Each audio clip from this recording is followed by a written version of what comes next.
Cancel back کر دو. بسم الله اوکے الرحمن الرحيم الحمد لله رب العالمين وصلى الله وسلم وبارك على نبينا محمد وعلى آله وصحبه أجمعين أما بعد. ہم لوگ منار السبیل فی شرع الدلیل للشیخ ابراہیم بن محمد بن ضویان اس کتاب کو پڑھ رہے ہیں، اور اس کتاب میں ہم لوگ کتاب الزکاة پڑھ رہے ہیں، اور کتاب الزکاة میں بھی باب اخراج الزکاة، اور ہمارے حلقات کی ترتیب کے اعتبار سے یہ حلقہ نمبر 155 ہے. جی شیخ شروع کریں. بسم الله الرحمن الرحيم نحمده ونصلي على رسوله الكريم أما بعد. باب إخراج الزكاة. يجب إخراجها فورا كالنذر والكفارة، لأن الأمر المطلق يقتضي الفورية، ومنه وآتوا الزكاة، وله تأخيرها لزمن الحاجة نص عليه وقيده جماعة بزمن يسير ولقريب وجار، لأنها على القريب صدقة وصلة، والجار في معناه، ولتعذر إخراجها من النصاب، ولو قدر أن يخرجها من غيره لأنها مواساة فلا يكلفها من غيره، فإن إخراجها من غيره جاز. ومن جحد أخرجها جی فإن أخرجها فإن أخرجها من غيره جاز. أيوة جی. ومن جحد وجوبها عالما كفر ولو إخراجها لتكذيبه لله ولرسوله وإجماع الأمة، يستتاب فإن تاب وإلا قتل. ومن منعها بخلا وتهاونا أخذت منه وعزر لارتكابه محرما. ومن ادعى إخراجها أو بقاء الحول أو نقص النصاب أو زوال الملك صدق بلا يمين، لأنها عبادة وحق لله تعالى، فلا يحلف عليها كالصلاة. ويلزم أن يخرج عن الصغير والمجنون وليهما، نص عليه لأنه حق. جی وليهما نص عليه لأنه حق تدخله نص عليه نص نص عليه لأنه حق تدخله النيابة، فقام الولي فيه مقام المولى عليه كنفقة وغرامة، ويسن إظهارها لتنتفي عنه التهمة، وأن يفرقها ربها بنفسه ليتيقن وصولها إلى مستحقها. وقال عثمان رضي الله عنه: هذا شهر زكاتكم، فمن كان عليه دين فليقضه ثم يزكي بقية ماله. وأمر علي رضي الله عنه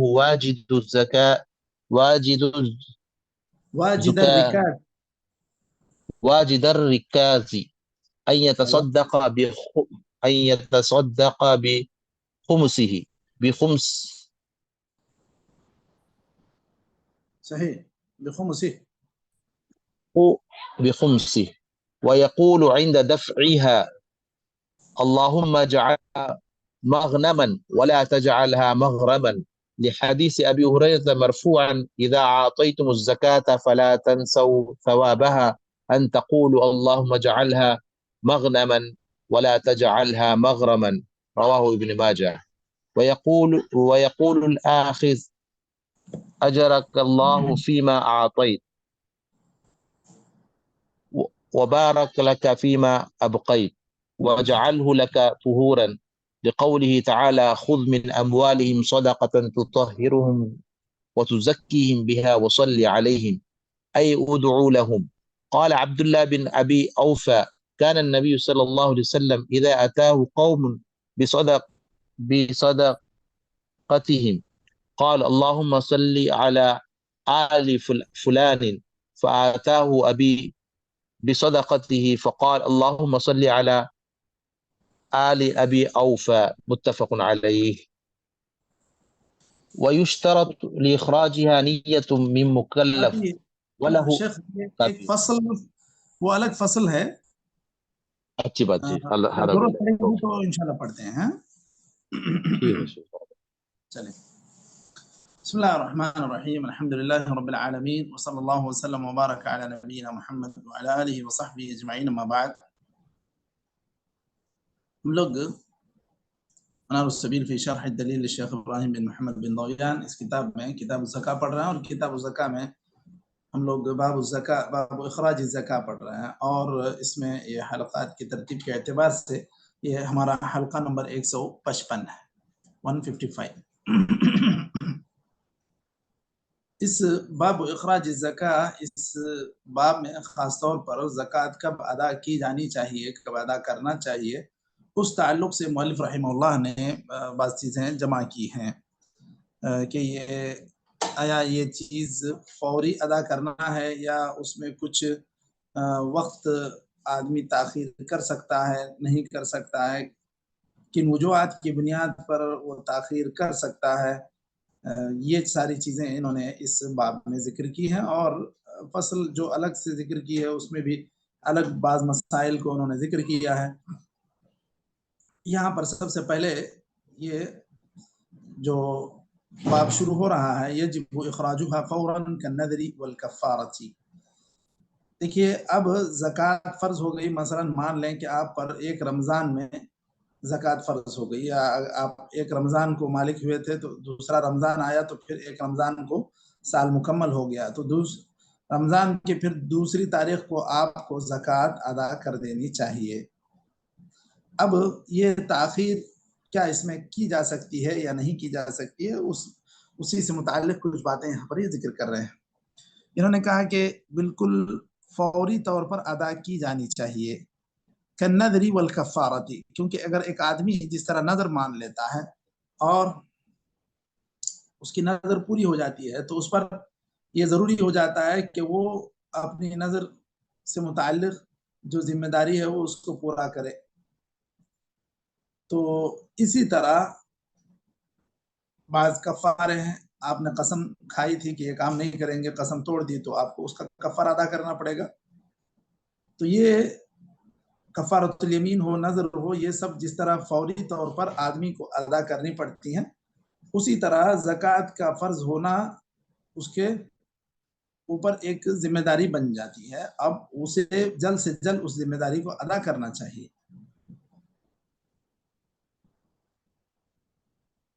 دیکھیے لأن الامر المطلق يقتضي الفوریہ، کوئی بھی حکم اللہ تعالیٰ دیتا ہے تو اس کا مطلب یہ ہے کہ اسے فوری بجا لانا چاہیے، الا ہے کہ اس کے اندر کوئی گنجائش ہو.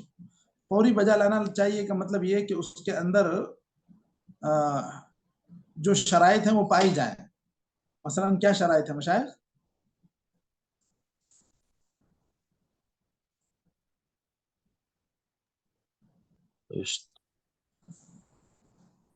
جی جب یعنی کہ مطلب زکوٰۃ کے شرائط کیا ہے؟ نصاب کو پہنچنا، ہولانے ہولانا. بالکل، تو نصاب کو پہنچ جائے، حولان حول ہو، اور بعض وہ چیزیں جس کے اندر حولان حول شرط نہیں، مثلا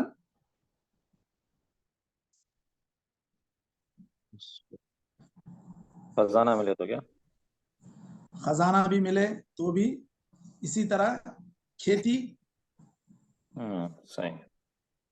کھیتی مویشی پر بھی سال گزرنا ضروری ہے، لیکن کھیتی جس دن کٹائی ہوگی اسی دن اس کی زکوٰۃ نکالنی ہے. وآتوا حقہ یوم حصاد، حصاد ہی اس کے کٹائی کے دن کو کہتے ہیں. بس جیسے ہی آپ اس کی کٹائی کر کے اس کو گھر لے آئے اسی وقت وہ زکوٰۃ فرض ہو گئی. تو جو 60 وسق ہیں اس پہ زکوٰۃ فرض ہوتی ہے 6.5 کنٹل اناج میں.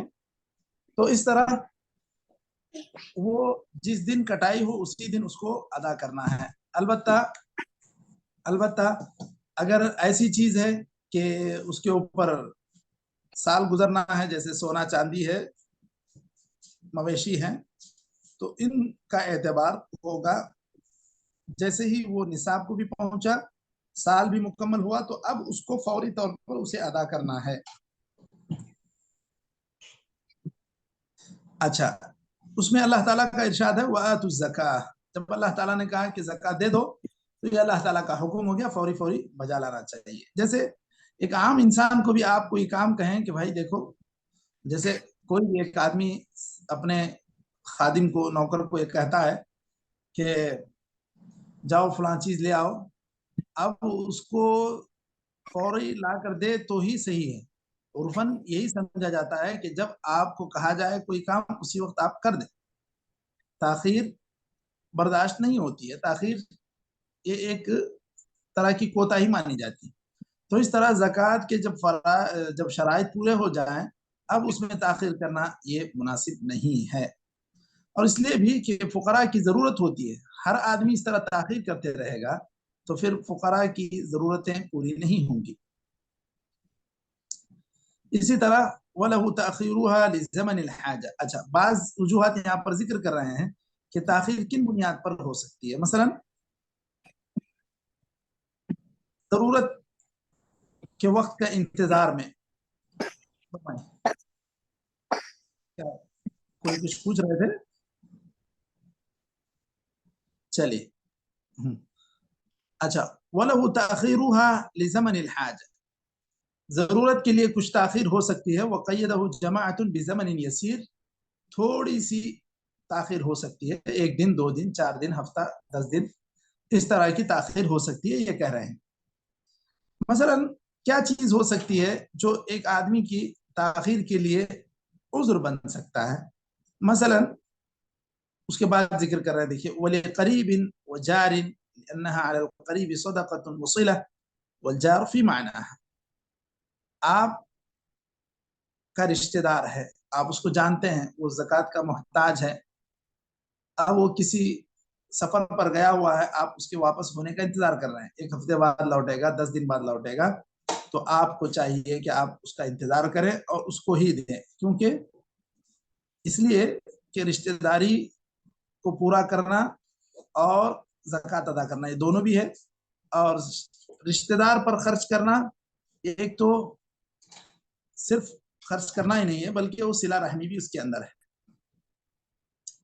لأنها على القریب صدقة وصلة.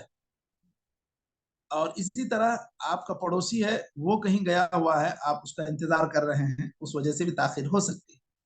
اسی طرح نہ پڑوسی کا معاملہ تھا، نہ کسی اور کا معاملہ، نہ رشتہ دار کا معاملہ تھا، تو ایسا بھی ہو سکتا ہے کہ کہیں آپ ایسی جگہ میں رکے ہوئے ہیں جہاں پر آپ کے سامنے مستحق آدمی نہیں ہے، آپ کو مستحق آدمی نہیں مل رہا ہے، تو ایسے وقت میں بھی دیری ہو سکتی ہے. اسی طرح دیری کے لیے ایک عذر یہ بھی بتلا رہے ہیں وَلِتَعَذُّرِ إِخْرَاجِهَا مِنَ النِّصَابِ وَلَوْ قَدِرَ أَن يُخْرِجَهَا مِنْ غَيْرِهِ لِأَنَّهَا مُوَاسَاةٌ. دیکھیے، آپ کی زکوٰۃ واجب ہوئی ہے مثلا جانوروں میں، اور آپ کے پاس وہ جانور نہیں ہے. مثلا 5 اونٹ میں کتنے بکریاں ہوتی ہیں مشائخ؟ 1. 5 اونٹ میں 1 بکری.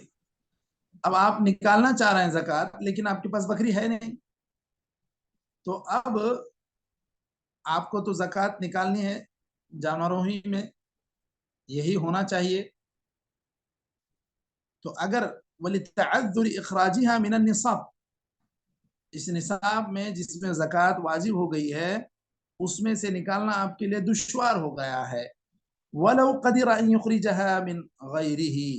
حالانکہ اس بات کی قدرت ہے کہ وہ دوسرے سے نکال سکتا ہے. مثلا اس کے پاس مویشی میں زکوٰۃ واجب ہوئی ہے، وہ مویشی میں مثلا جو ہے بکری نہیں ہے لیکن اس کے پاس اناج ہے، تو کیا کہیں گے کہ بھئی ایک بکری کی قیمت میں جتنا اناج آتا ہے وہ دے دے؟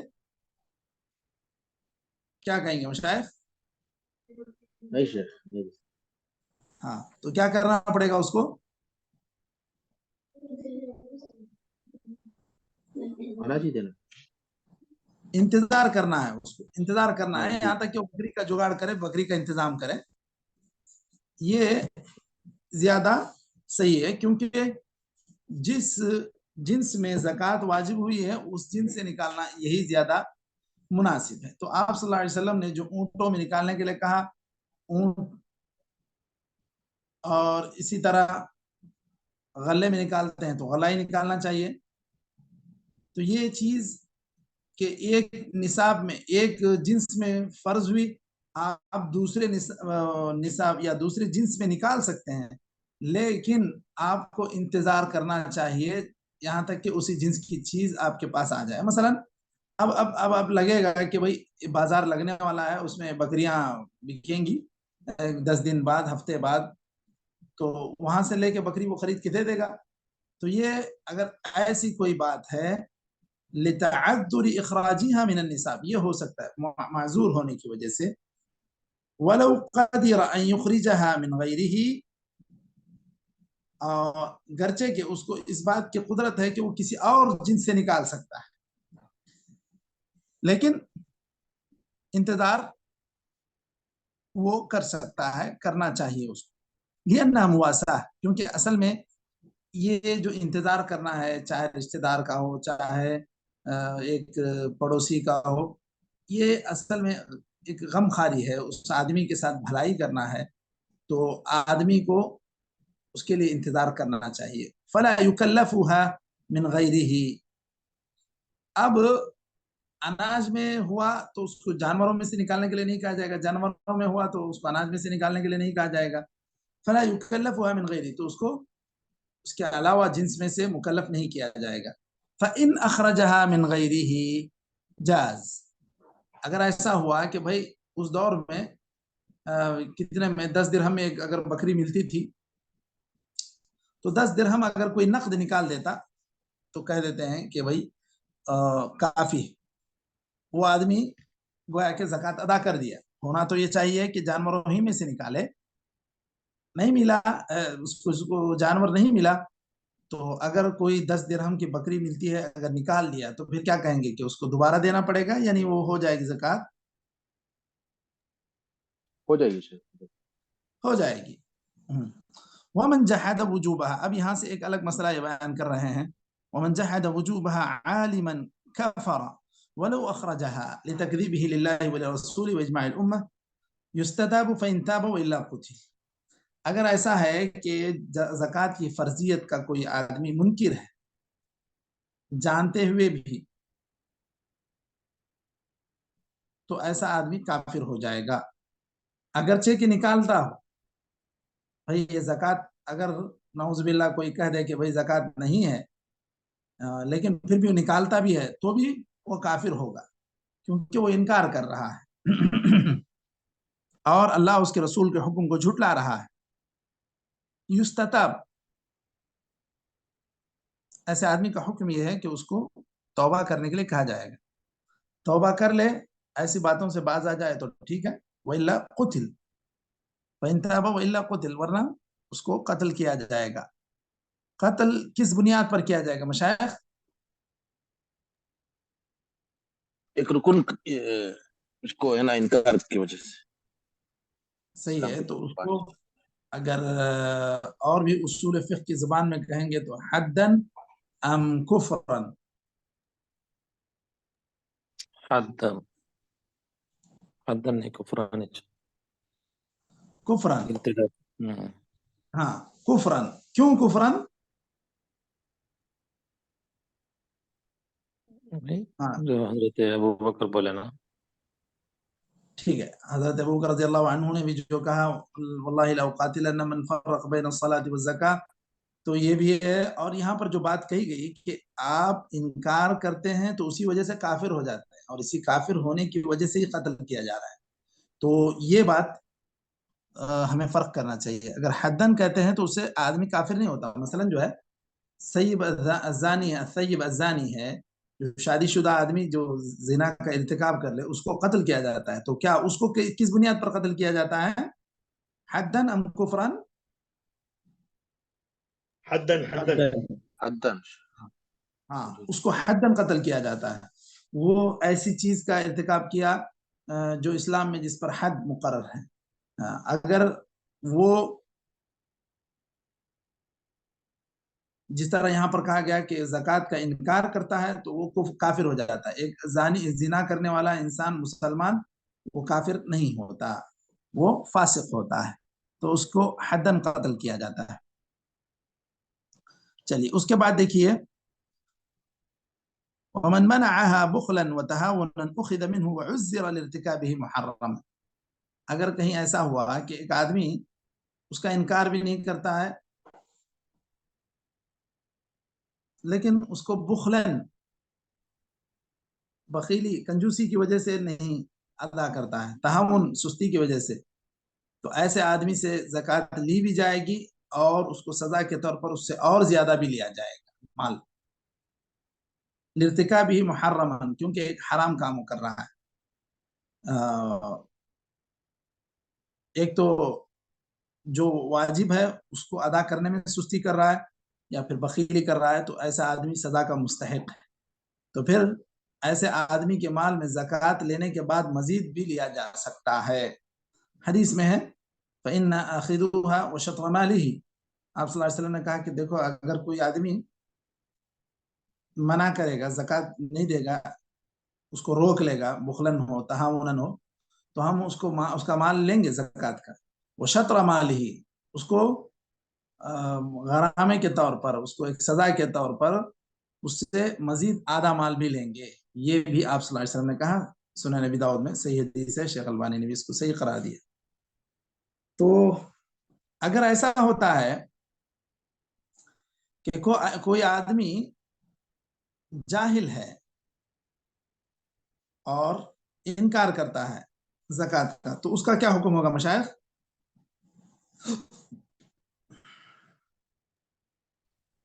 پہلے توجہ دلائیں گے. اس کو پہلے توجہ دلائیں گے، سمجھائیں گے، بتلائیں گے. مثال کے طور پر ایک آدمی نیا اسلام قبول کیا ہے، اس کو اسلام کے سارے احکام نہیں پتا ہے، ابھی وہ اسلام میں داخل ہوا، وہ کہتا ہے کہ بھائی زکوٰۃ مجھے نہیں پتا کیا ہے، زکوٰۃ نہیں ہے. اس کو جتنی معلومات ہے اس حساب سے کہہ دیتا ہے. یا کہیں ایسے ممالک ہیں جہاں پر پوری طرح بے دینی عام ہو چکی ہے، دین کے احکام سے بالکل واقفیت نہیں ہے، تو پھر ایسی صورت میں بھی ایسے جہل کی وجہ سے انکار کرنے والے کو بھی کافر قرار نہیں دیا جائے گا، یہاں تک کہ اس پر اتمام حجت ہو جائے اور اس کو سمجھا دیا جائے کہ زکوٰۃ اسلام کا ایک رکن ہے، یہ آپ کی ایک ذمہ داری ہے. تو ایسے جاہل کو بھی کافر نہیں قرار دیا جائے گا یہاں تک کہ اس کو اس کا علم اس کو دیا جائے یا اس کو اس کی معلومات دی جائے.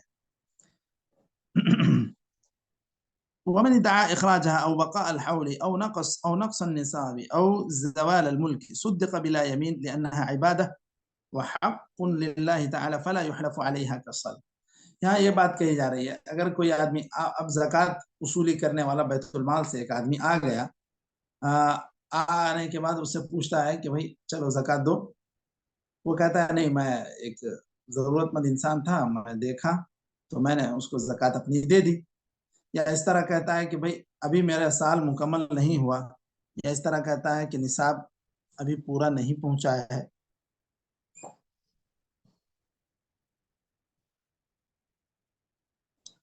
تو ایسی صورت میں یا او زوال الملک، یا ایسا بھی ہو سکتا ہے کہ آپ کی ملکیت میں تھا، کسی وجہ سے آپ کی ملکیت جاتی رہی، کوئی قبضہ کر لے گیا، لوٹ لے گیا، کوئی بھی بات ہو گئی، تو اب ایسے آدمی کو کیا اس کو قسم کھلائی جائے گی یا نہیں؟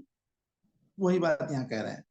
تو صدق بلا یمین، ایسے آدمی کی بات کو سچ مانا جائے گا بغیر کسی قسم کھلائے کے، کیونکہ یہ عبادت ہے، اللہ تعالیٰ کا حق ہے، اور اللہ تعالیٰ کے یہ حق میں اللہ تعالیٰ بہتر جانتا ہے کہ اس آدمی پر کیا حالت گزری ہے.